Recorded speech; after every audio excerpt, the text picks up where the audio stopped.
Hello, and welcome to Scare You to Sleep. Have you ever felt like you needed something a little darker than whale noises or counting sheep to unwind at the end of the day? Maybe you've realized horror itself can be a strange but relaxing escape from reality. Every week I bring to you a myriad of bone-chilling tales, from 19th century dusty tomes to modern up-and-coming authors to truer spooky tales like Reddit mysteries and time slips, all accompanied by a gentle voice and ambient music and sounds so that you feel immersed and lost in your own personal horror story. You can find Scare You to Sleep exclusively on Spotify. So, grab some earbuds, a cozy corner, and join me, Shelby Scott, every Thursday, and let's get unsettled together. Now, go get some sleep. Sweet dreams.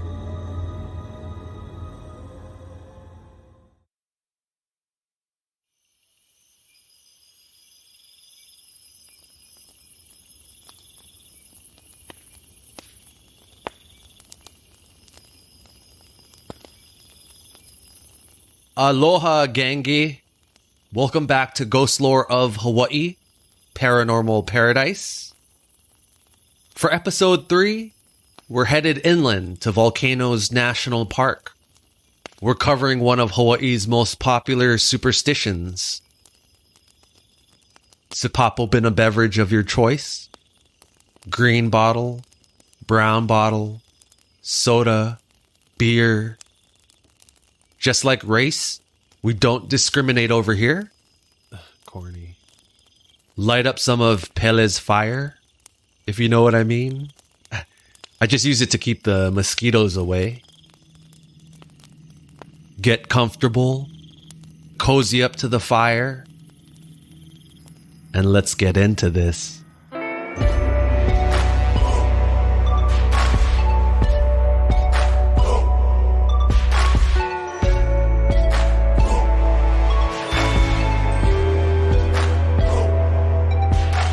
Hawaii's culture is filled with folklore and superstition. Native Hawaiians did not have a written language, so these traditions were passed down to younger generations strictly through their oral history. Elders taught lessons through dance, song, and chants, all forms of storytelling. One of these classic legends involves the goddess of fire and volcanoes, Pelehonuamea, or Pele, as she's better known. Even though Pele's myth goes back centuries, present-day stories of people crossing paths with her on dark roads are still told.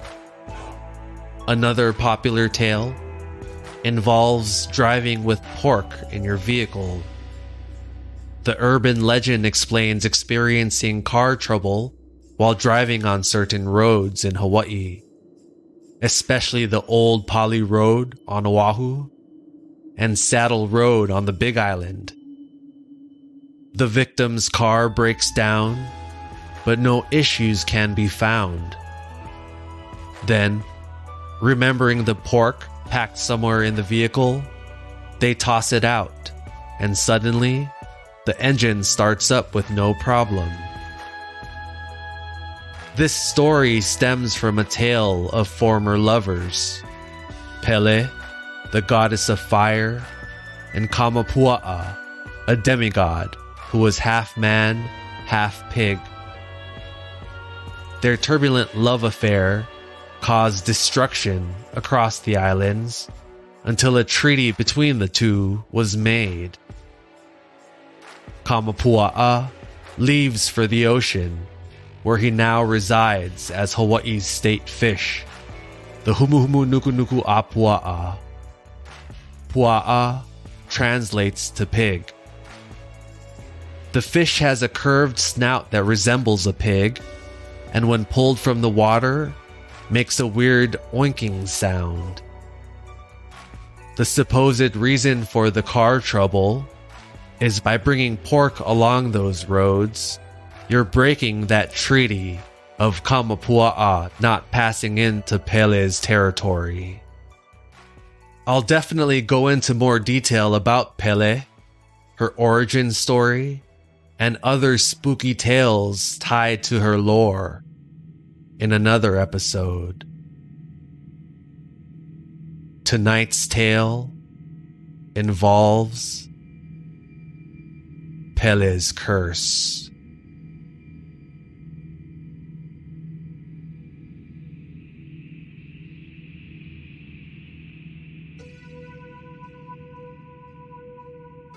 John grabbed his to-go mug of coffee out of the cup holder in his Toyota Tacoma and opened the door. As he stepped out of the truck into the crisp morning air, he paused for a second to appreciate the beautiful Hawaii sunrise. John had worked as a park ranger at Volcanoes National Park since 1987 after graduating high school. That same year, the park was designated as a UNESCO World Heritage Site. The coinciding years made John feel a special connection with the park.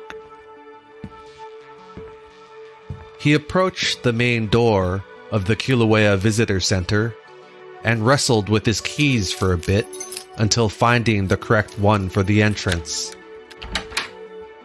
Opening the door, the stale smell of the building always welcomed him, like the scent of home after a long time away. Waiting for him on the ground was a small pile of mail slipped through the slot of the door earlier that morning. He bent over and collected the pile of mail and began sorting through the correspondence. John decided to open a package first. A manila envelope about the size of a sheet of paper. He cut the top of the package open with his pocket knife, the contents of the package shuffling as he moved. John pulled the folded pieces of paper from within the envelope and placed the pile of mail down on his desk. Damn, is this a screenplay?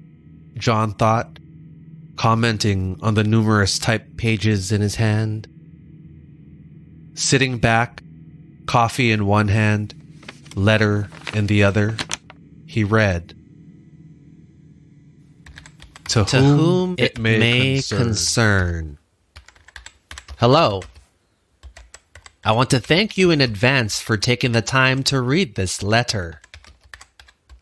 Before going into the reason for my correspondence, I want to give a little background. I recently visited Hawaii for the first time a few months back. My fiancé and I were celebrating our engagement and decided to rent a cherry red convertible to explore the Big Island.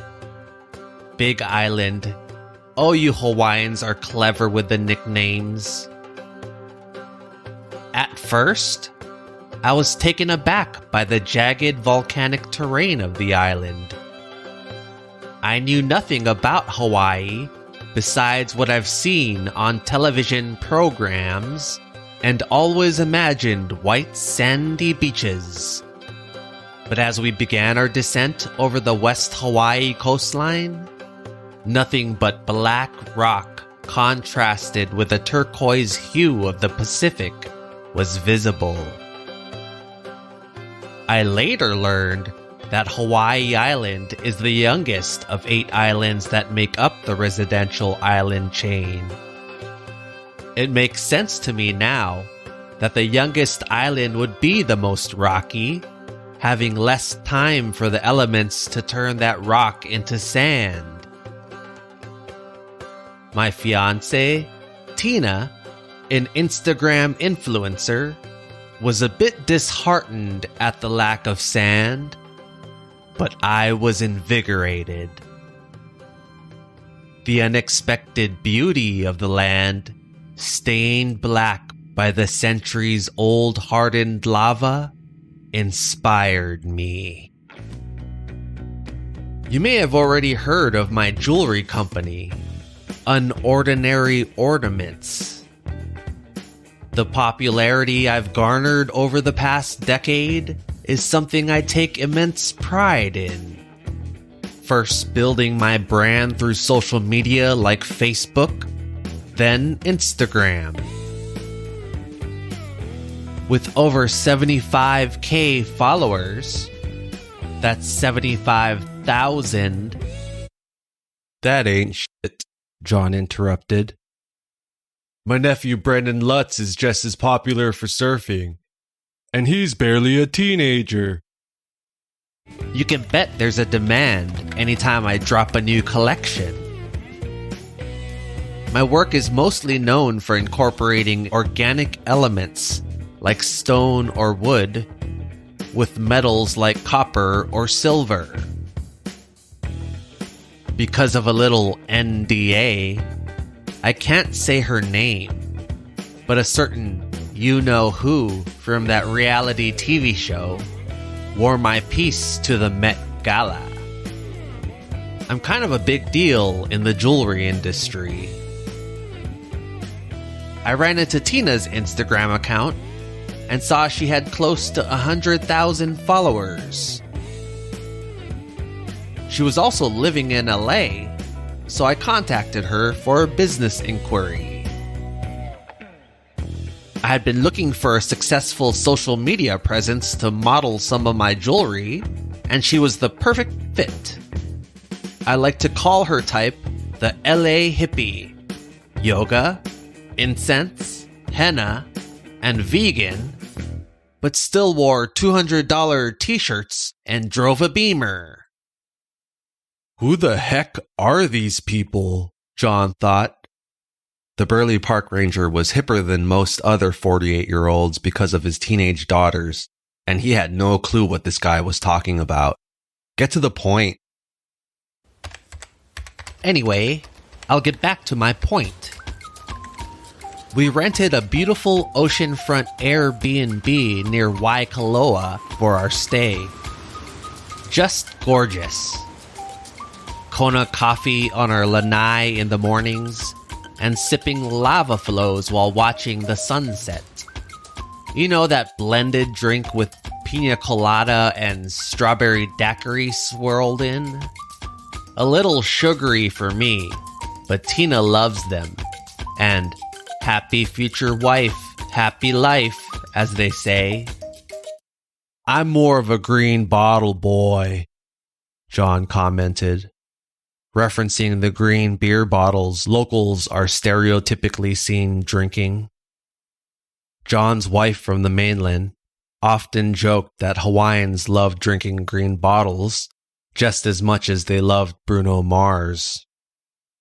John always chuckled at the joke, but didn't think it was very funny.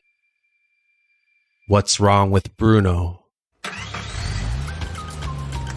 We had rented one of those semi-convertible Jeeps with the removable hardtop and had already explored most of West Hawaii.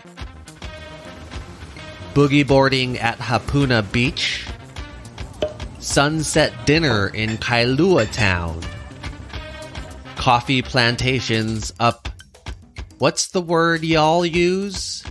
Mauka? For the mountainside? Mauka, John verbally corrected to no one. Oh man, I've never had better coffee anywhere.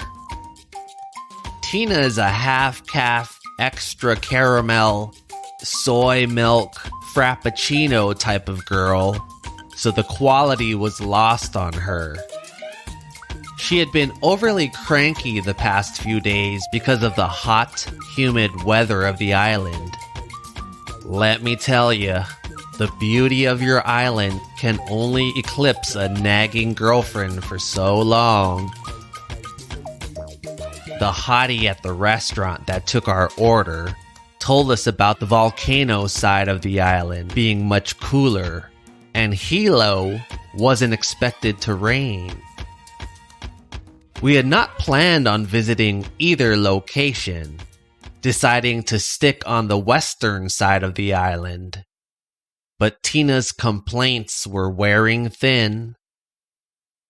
Seeing as the drive to Hilo directly from Kīlauea was just over an hour, I chose the longer scenic route, which only added a couple of hours.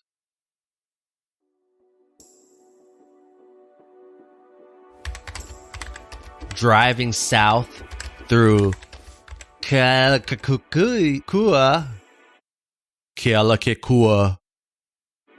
continuing down all the way to alehu, I think it's pronounced. Alehu, John corrected, again to no one. We were surprised to learn Mark Twain had visited this small town before becoming a famous author. Who would have known such a blink-and-you'll-miss-it town housed such a historic writer?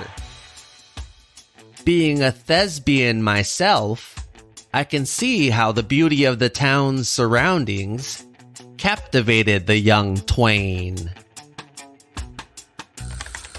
We stopped for lunch at that cute bakery, Punalu Bake Shop. Punalu Bake Shop, John said, a favorite of his. Yummy plate lunches, as you folks call them. I only wish we had bought more of that tasty sweetbread with the colorful swirls of taro or guava?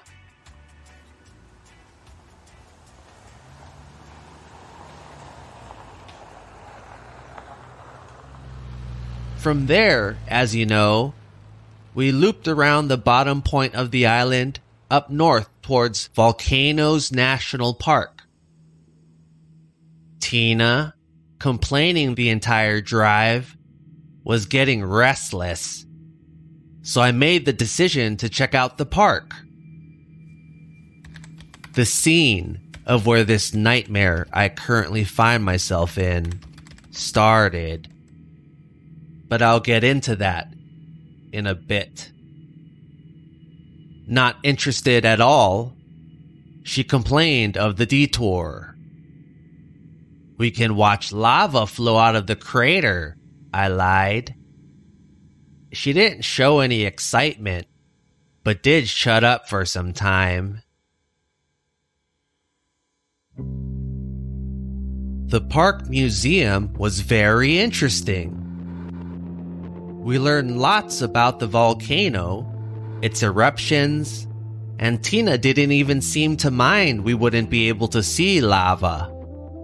Or at least she didn't mention it. The museum is also where we learned about the fire goddess, Pele, and her curse. I would later look up details of the curse while back in my LA penthouse, and was surprised to find a Wikipedia article on Pele's curse, which summarized anything native Hawaiian, such as sand, rock, or pumice, will bring bad luck on whoever takes it away from Hawaii. I should have taken this more seriously. Now I'm more in touch with my spirituality than most. Tina is an LA hippie, so I don't understand why I so easily dismissed the curse as a silly superstition. In one ear, out the other, as they say. I would deeply regret that.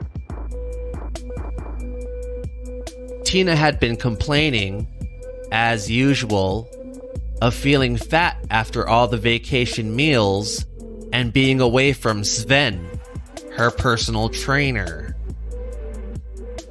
I read on the park site about the hike on the Crater Rim Trail.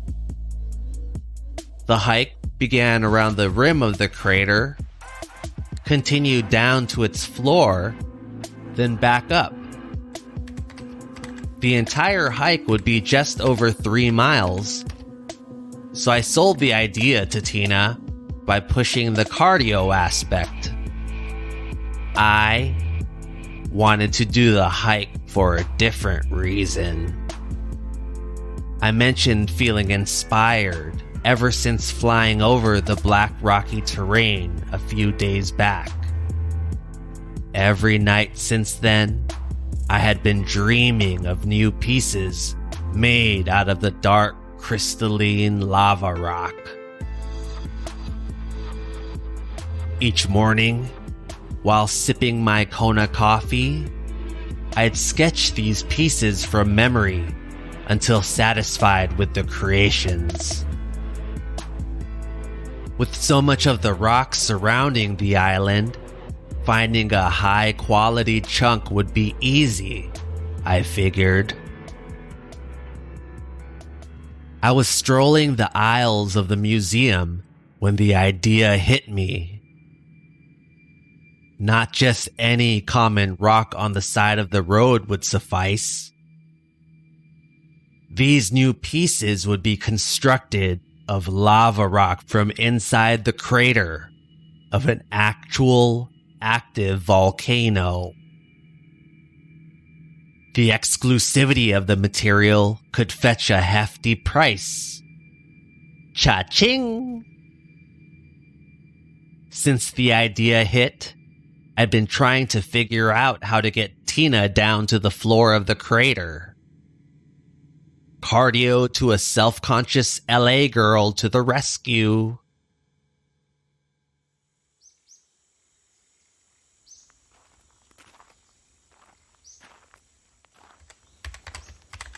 The first half of the hike was easy. Neither of us broke a sweat.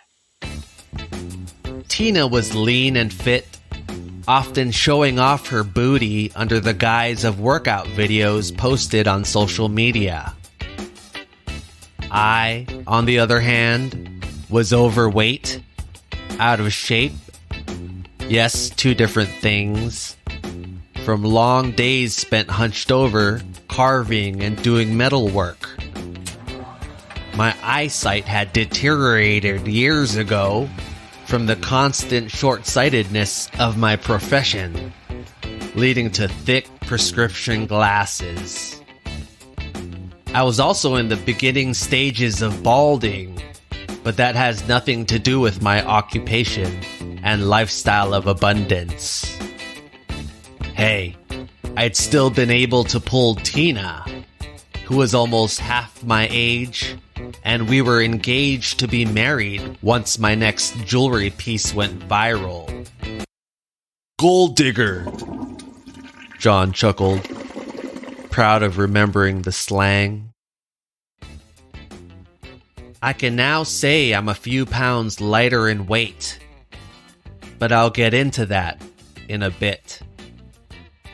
Once completing the rim of the crater, we began the zigzagging descent to its floor. Did I mention I have bad knees? I groaned at the thought of needing to do the walk back up to get to the rental car. The vision of my completed masterpiece flashed in my mind's eye, pushing me to continue.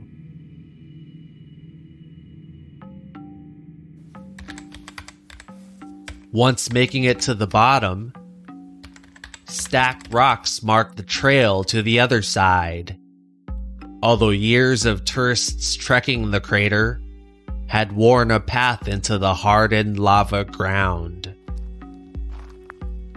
Exiting the thick vegetation of the forest that surrounded the volcano and emerging into the vast emptiness that was the crater itself was like night and day. The cool shade of the trees vanished and the scorching Hawaiian sun reflected off the hard ground like a mirror. "I thought you said this part of the island was supposed to be cooler," complained Tina. I was too focused in my search for the perfect rocks to listen or care. Venturing off the path. Ole! No.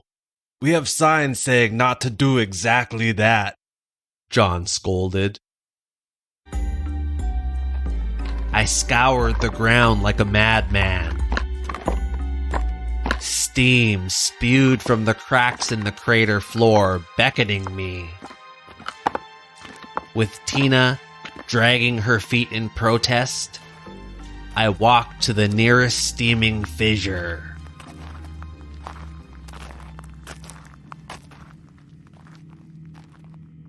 "Is that safe?" Tina questioned. "Is the volcano gonna, blow up?" A sign we passed somewhere in the park mentioned the steam being fine, I reassured her, but also got a flurry of butterflies thinking of the ground erupting. Before my mind could latch on to that thought, I saw it. Near the mouth of the crack in the ground was a crumbling mound of rocks. Moisture from the steam highlighted the red specks of cinder in the black rock. I bent over to inspect the find and picked up a golf ball-sized stone. Yes, the contrasting red and black was beautiful on its own. But after closer inspection, I saw speckled throughout were green olivine crystals. Wow. I'd seen olivine before, often called peridot, but something about the combination I held in my hand called to me. You know, we have one of just a few green sand beaches in the world, made of that green crystal you mentioned, just 30 minutes from Alehu, that blink and you'll miss it town, as you called it, John said. Without a second thought, I knelt down and began sorting through the pile of rocks. "What are you doing?" Tina questioned. "Oh, I knew it. You only wanted to come down here for work. To think I believed you wanted to get some cardio in." "This was just a coincidence," I lied, not stopping my selection process. "Didn't you hear about Pele's curse? All the bad luck and stuff? That's just some BS tour bus drivers made up because of all the rubble left on the buses after the tours," I said. All in all, I collected about 3 pounds of these magnificent rocks, but ended up tossing a few pounds on the zigzagging trail back up to the car, struggling to breathe from the exertion. Not only that, but a pebble had gotten in my Yeezys, irritating the crap out of me. Being too exhausted to bend over to deal with the annoyance, I tried to ignore it. By the time we made it up to the top, my heel had been rubbed raw by the damn thing. Once I caught my breath, chugged a Diet Coke in one pull, and demolished a loaf of taro sweetbread myself, That's good. I finally tugged off my sneaker, emptying its contents. I didn't notice anything fall out, but satisfied by my snack and relieved the walking was done, I didn't care.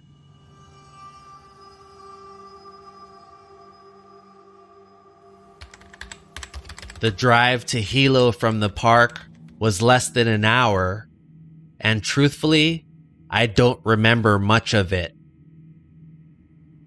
I was a bit delirious from the exertion and lost in my thoughts, already planning the jewelry making process. Tina lay reclined in the passenger seat, mouth wide open, snoring. The town of Hilo was beautiful, and we enjoyed ourselves. The temperature was a lot cooler, and the old-timey feel of the town welcomed us. But I was mostly preoccupied, still in a daze, thinking about my jewelry.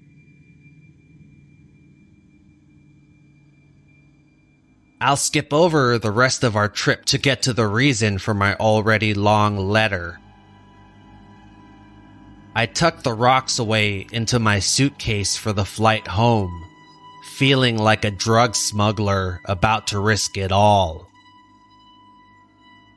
The airport was crowded with grumpy vacationers, knowing their trip to paradise was coming to an end. Not me.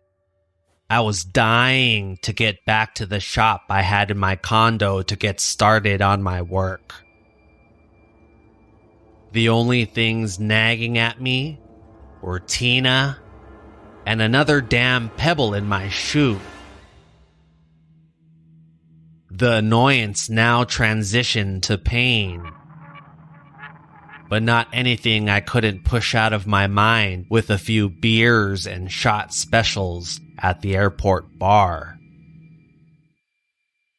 The flight home was uneventful.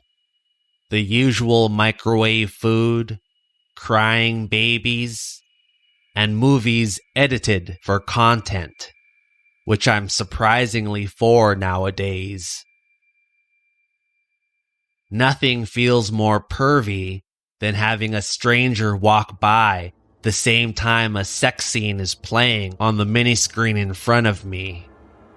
Especially after Tina scolded me once, after glancing up at my screen at the worst possible time.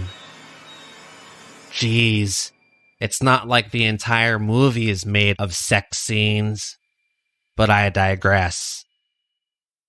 I'm getting used to it, John thought.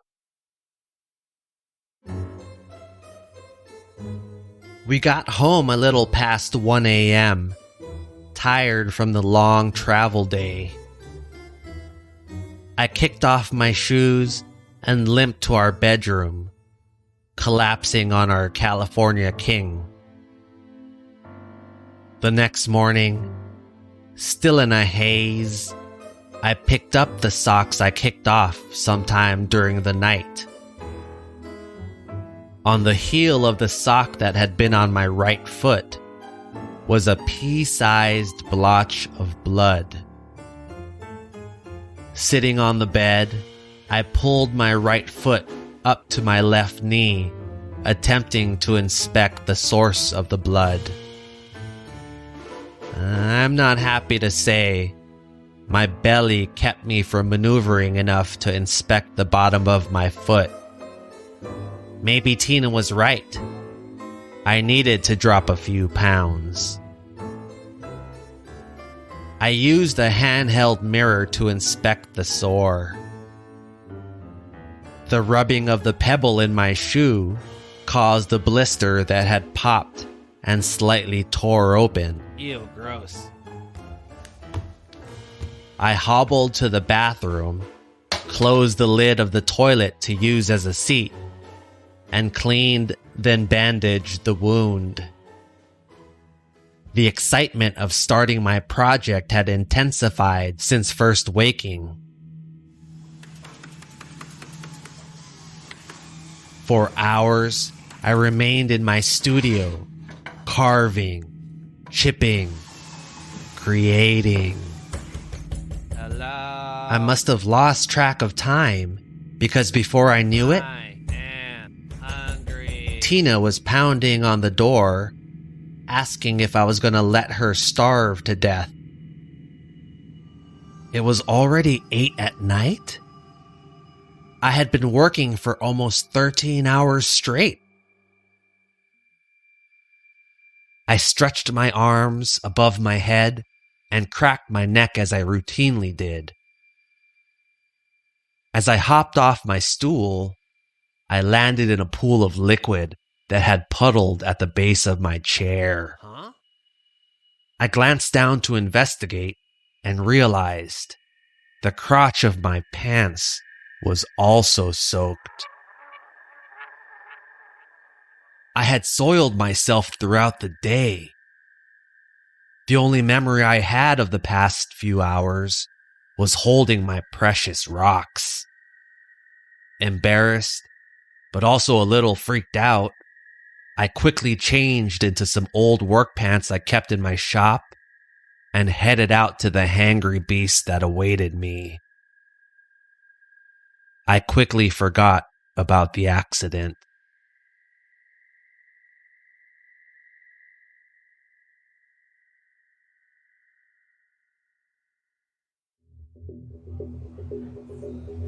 We decided on sushi, or should I say, sushi for me and vegan sushi for Tina, whatever that was. As I walked to the booth, I hadn't realized I'd been limping. Tina asked what was wrong, and I told her of the blister on my foot from the pebble. Again, I felt as if there was another pebble in my shoe. I had unknowingly dismissed the feeling, getting used to the pain throughout the day. Aw, poor thing. Why didn't you say something? I'll clean it up for you tonight, baby. Anytime she was extra loving, I knew she wanted something. I found out later that night she wanted to take a trip to Milan with her Instagram influencer friend, whose name was also Tina.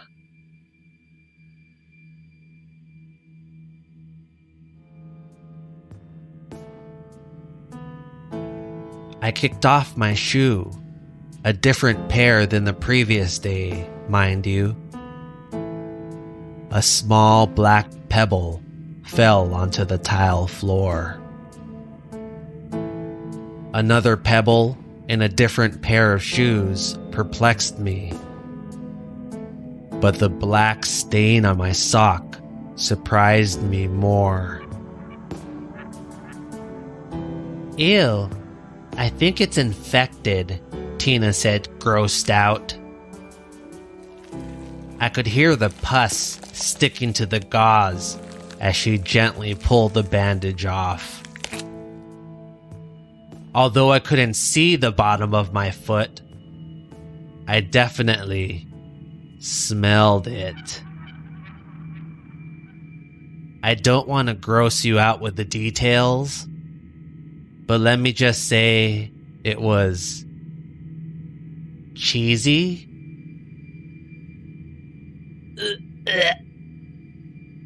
Tina hopped back, disgusted. I don't think I could do this, she said as she left the room in a hurry. I sprayed the bottom of my foot with disinfectant, jolting at the sudden pain. I applied new gauze to my heel, secured it with medical tape, and got a new pair of socks. After putting on the new pair, I had all but forgotten about my foot and headed back to my studio to continue my masterpieces. A few days passed by in a blur, but I finally completed the collection. Each pendant featured a piece of lava rock, chipped and sanded into an oval. The green olivine crystal speckled throughout the polished black rock. Yes. And the streak of red cinder came out dark as blood. The centerpiece was secured with copper wiring that twisted symmetrically around the stone. High-quality hemp rope from Hawaii, dyed green to bring out the green hue of the crystals, was used as a lanyard. I called the necklace the lava lavalier, a lavalier being a pendant worn as a necklace. I posted the collection on my social media accounts and emphasized the rarity of the source material. Rocks gathered out of the steaming vents of an active volcano. You know, stuff like that. I did get a few negative comments about cultural appropriation and blah blah blah, but I blocked the accounts and the pieces quickly sold out. All in all, I made just 13 pieces, mocking the idea of a bad luck curse. Such a cocky idiot. Those pieces sold worldwide.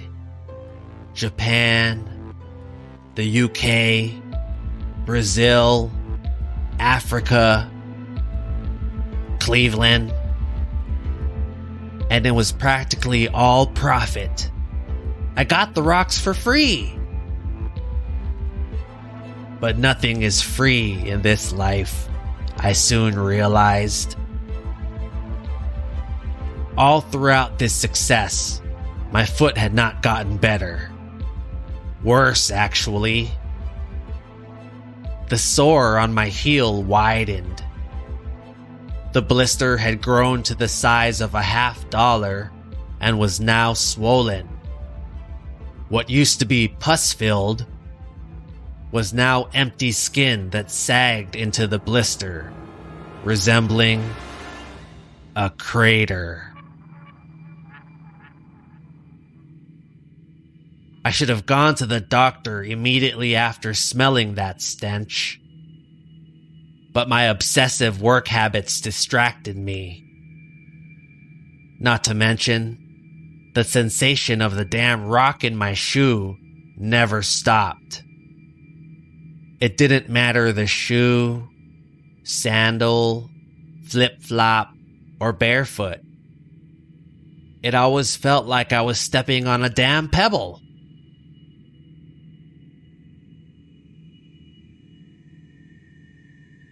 Tina ended up finding me collapsed in my studio one day, shivering with a fever.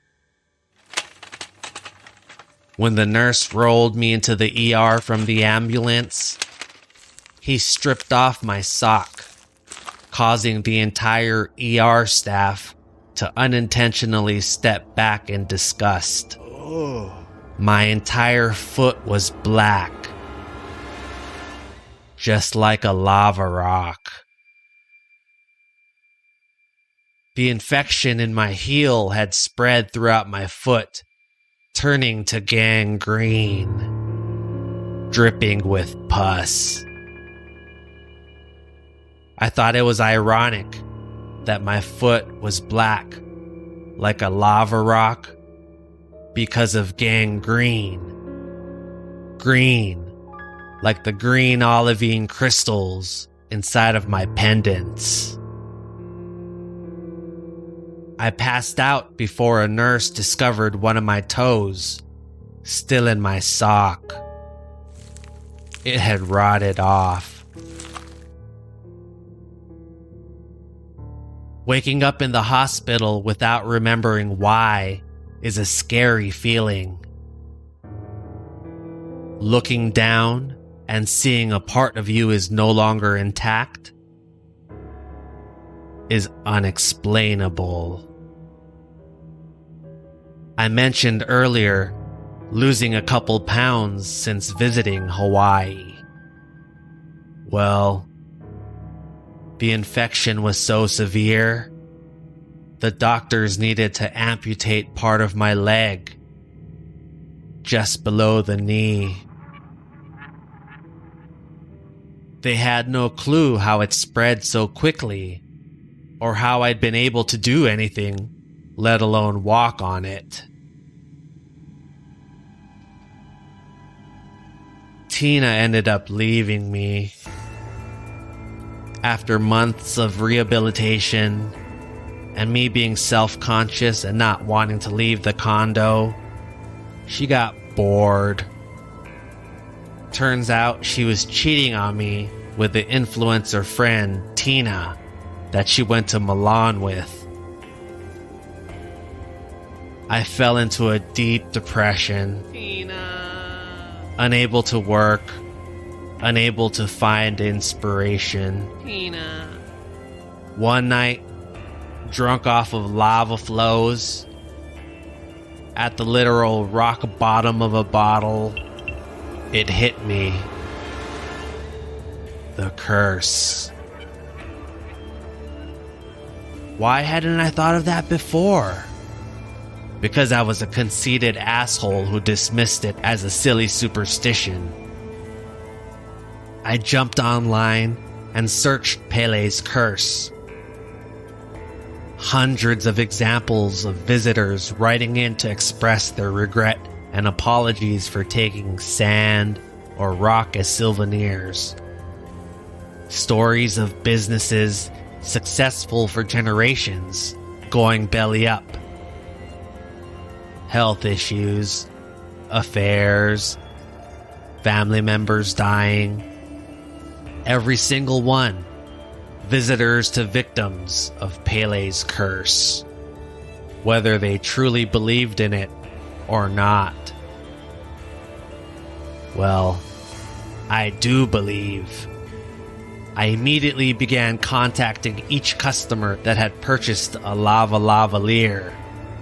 Oh God, what a stupid name. I apologized and offered 100% refund, half off of any single piece on my website, and all shipping costs covered by me anywhere in the world. In the end, I lost the equivalent of close to $12,000 in shipping fees and jewelry discounts. Turns out, I sold the exclusivity of the rocks too well. Enclosed are all the rocks I was able to get back. 11 out of the 13, plus a whole bunch of pebbles. Unfortunately, Brazil and Africa never responded to my emails. I can only hope Pele accepts my apologies for not returning all. I really tried. I would have personally walked the rocks back to the very spot I took them, if not for my damn leg. Here's the thing. I've just begun to get used to this damn prosthetic. Months of painful rehab and having to get used to the stares of passerbys. And the stairs, well, literal stairs, like walking upstairs. So I'm just getting used to this fake leg. Things seem to finally be looking up. I had just picked up Japan and Cleveland's return necklaces, completing the 11 customers that had responded. As I hobbled back to my Uber, cane in one hand, boxes balancing against my body in the other, I felt it. A pebble in my left shoe. My sole survivor. No pun intended.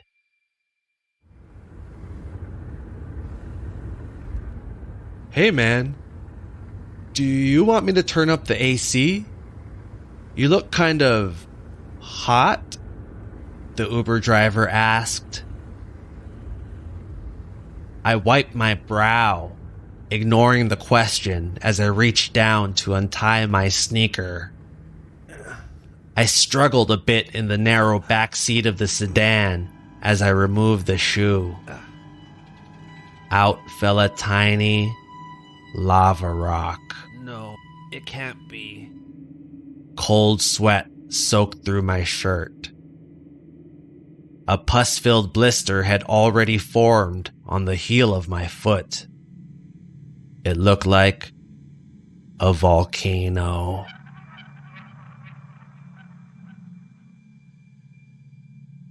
So I beg you, please pass my regret and deepest apologies to Madame Pele for taking her things and mocking her curse. I overnighted this package to the park and asked that someone return the rocks as well. I write this from the hospital. Yesterday, the wound from my foot began to smell as the infection spread just as before. The doctors are treating it with, well, whatever they can. I just hope these rocks get there in time before I lose my other leg. I'm sure once they're returned, the bad luck will change. I'm sure I'll be inspired and successful again. And I'm sure Tina will come back to me. I'm sure it'll break the curse. It has to, right? Well, thank you again in advance.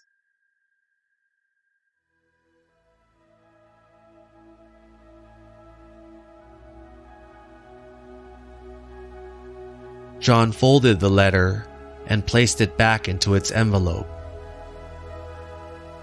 He took a couple steps towards an old, 4-foot-tall filing cabinet and pulled out the bottom drawer.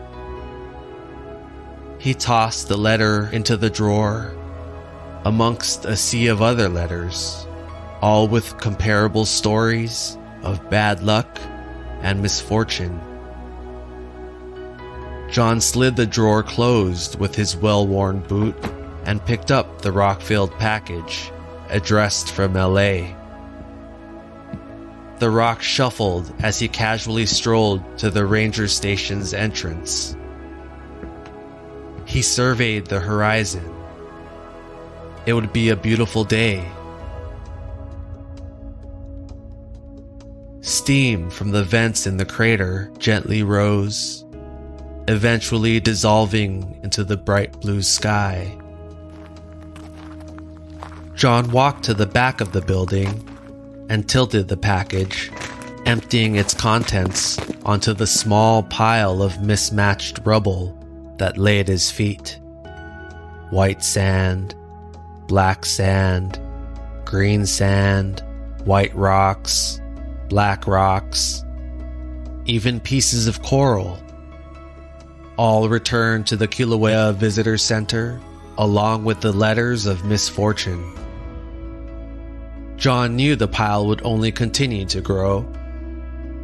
This was only the pile he'd been adding to since becoming a park ranger.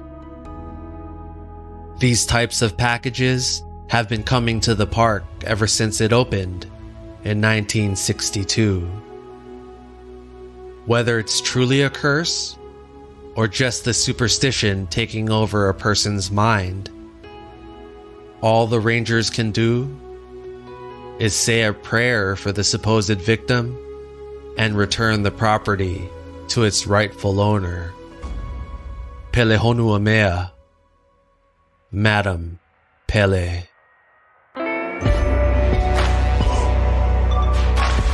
Thank you as always for joining me on Ghostlore of Hawaii, Paranormal Paradise.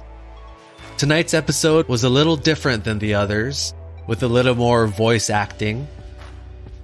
I'm definitely more comfortable on the production side, so being the narrator for this little project has been something I've been getting used to. I'm working on different styles to see what you all like. I want to entertain, but also don't want to get stuck in trying to top the scares after each episode. So I'm thinking of having some of these lighthearted episodes sprinkled in throughout the scary. Even though they might be more on the lighter side, I'll always aim to make them creepy. So I guess now's a good time to plug my email. ghostlore.of.hawaii@gmail.com. Did you like this episode, or should I go back to sticking with mainly creepy? Shout out to Elizabeth from New York, the first listener to send in an email. This story was completely fictional. I made up the entire thing, besides Pele's curse, of course. My main goal here is to share these stories with you, while also teaching what I can about the Hawaii most visitors don't get to experience. I really do hope my love for the islands and its people come through. So I want to thank you all again for tuning in. Your listener support means so much to me. The trailer you heard at the start of the episode is for one of my favorite podcasts, Scare You to Sleep, hosted by the wonderful Shelby Scott. I cannot thank Shelby enough. She promoted Ghostlore of Hawaii way before it started to get any traction. Check out new episodes of Scare You to Sleep each week on Spotify. Another newer podcast is The Morbid Forest. This creative podcast is full of disturbingly dark humor, and Scare You to Sleep's Shelby Scott narrated episode 3 titled, I Am Not Dead. New episodes of The Morbid Forest come out each Tuesday, so check them out on Spotify. Go check out Poltergeist OD on Instagram. He raps about horror movies like Halloween and Scream. If you know horror movies by heart, you'll appreciate his lyrics. I had to rewind a few times to catch them all. Lastly, we also have a Facebook group under Ghostlore of Hawaii that I'm still in the process of building up. I rarely use Facebook, so I kind of have to get used to how everything works again. If you were entertained, please leave a review on Apple Podcasts. Not just for me, but all of your favorite shows. Reviews on Apple are extremely important for podcasters and helps get their shows in front of new listeners. Thank you all who have reviewed so far. It means so much to me. I also want to thank the Instagram community that follows me. Surprisingly, a lot have never even listened to the podcast. But if you want to follow me on Instagram, my handle is ghostlore.of.hawaii. What else?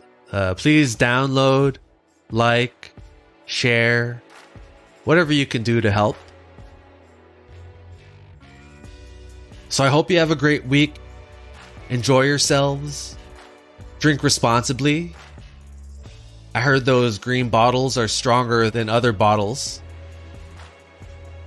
Light up some of Pele's fire, if you know what I mean. I just use it to keep the mosquitoes away. Be safe, and see you next episode. All episodes were written, directed, and produced by me, Uncle Jared. Although my goal is to be as accurate as possible in any of the historical facts, entertainment is my number one goal, and secondly is to educate. So in other words, I cannot guarantee the historical facts are 100% true, but I aim for them to be. In some cases, names and locations have been altered for privacy's sake. My version of these stories may differ from the classic telling, but the main backbone of the tale will remain the same.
Kalakukua